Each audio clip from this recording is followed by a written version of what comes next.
vidéo, nous allons parler des mémoires cellulaires et du mystère de l'ADN. Donc on sait qu'à travers l'ADN, nous portons l'hérédité de nos ascendants, qui est une hérédité à la fois physique, qui comporte nos traits physiques eux-mêmes, mais également une hérédité qui est acquise, comme par exemple la langue, la culture ou le comportement. Donc c'est bien une hérédité qui est à la fois physique et non physique. Bon, à l'heure actuelle, il est encore impossible de distinguer l'inné de l'acquis.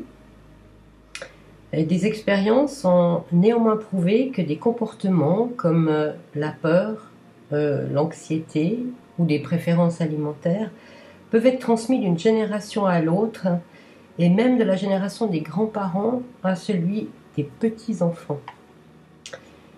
Là, on est dans le domaine de l'épigénétique, une discipline de la biologie qui étudie l'expression du patrimoine génétique en fonction du contexte. On peut dire que les gènes qui sont contenus dans notre ADN forment une mémoire transgénérationnelle. C'est comme une sorte de grande bibliothèque dans laquelle nous allons trouver plein d'informations, plein d'histoires, plein de chapitres différents. Et ces histoires et ces chapitres vont nous constituer. C'est comme si au moment de la formation d'un enfant, la force de vie allait puiser dans cette mémoire, dans cette bibliothèque, un certain nombre d'éléments qu'elle allait assembler. Certainement pas au hasard, mais pour nous ça peut sembler être le cas. Néanmoins, on voit que à travers une famille, on retrouve des traits de caractère, des tempéraments, des schémas, des tendances à reproduire des mêmes situations. Et en fait, si on regarde au niveau biologique, ces gènes, ils vont s'exprimer au travers de tâches spécialisées. Comme chacune de nos cellules possède une copie identique de notre ADN, néanmoins, chaque cellule va s'exprimer à travers sa fonction propre. Par exemple, une cellule du sang ne peut exprimer que le potentiel sanguin de l'ADN, alors qu'une cellule neuronale ne va exprimer que le potentiel neuronal de cette même cellule. Ça nous permet de comprendre que nos cellules sont bien une mémoire. La mémoire héritée des expériences, des attitudes, des parents, grands-parents et arrière-grands-parents. En ce sens, on voit qu'il apparaît une continuité dans la transmission génétique qu'on va regrouper sous le terme ou l'appellation de schéma. Et ces schémas sont inclus dans la mémoire cellulaire qui est donc notre ADN. Donc pour chaque famille, c'est comme s'il y avait non pas un livre, mais une petite bibliothèque qui concerne la famille dans laquelle la force de vie va venir puiser les éléments dont nous parlions tout à l'heure. Chaque famille a sa bibliothèque propre. Et chaque nouveau-né a l'opportunité d'apporter son livre à cette bibliothèque, en essayant bien sûr de faire preuve de créativité, de ne pas répéter exactement la même vie que peuvent avoir eu ses parents, ses grands-parents, ses arrière-grands-parents, etc. Dans la cellule primordiale qui vient d'être fécondée, le potentiel de l'ADN, lui, il possède les ascendants maternels et paternels, qui se trouvent réunis dans cette petite cellule. Alors on peut se poser la question de savoir pourquoi un enfant d'une fratrie développe tel trait de caractère alors que l'enfant de la même fratrie, un autre frère ou une sœur, va développer tel autre trait de caractère. Ça reste un mystère. Mais au-delà de ce mystère, ce qu'on sait maintenant par rapport à la pratique de la métamorphose, c'est que celle-ci s'attelle à dissoudre ces cristallisations à l'intérieur des mémoires cellulaires qui sont justement à l'origine des schémas répétitifs. Donc ce sont ces cristallisations sur le plan cellulaire que la force de vie va venir nettoyer. Donc cette force de vie est vraiment remarquable dans le fait qu'elle nous permet de nous affranchir de nos mémoires douloureuses et que son action rayonne autant pour nos ascendants que pour nos descendants.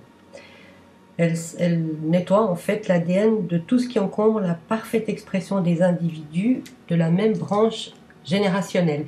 Si nous prenons l'exemple de la bibliothèque, on peut penser que, par exemple, voilà, on va prendre un livre. Ce livre va représenter une des personnes de la famille. On va pratiquer une métamorphose et puis cette personne, c'est comme si on réécrivait un chapitre de son histoire.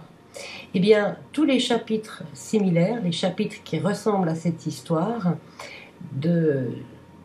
donc va avoir une influence sur tous les livres de la famille. C'est comme si on modifie le chapitre dans un livre qui représente un individu et tous les chapitres similaires dans la même famille vont également être transformés, nettoyés.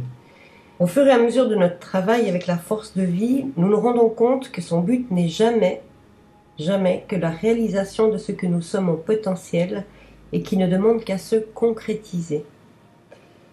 On peut voir la force de vie comme une actrice bienveillante qui nous pousse à l'accomplissement de nous-mêmes.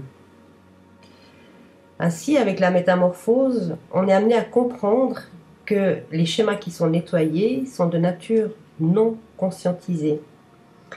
En effet, tout ce qui est amené à la conscience est quelque chose sur lequel on peut travailler.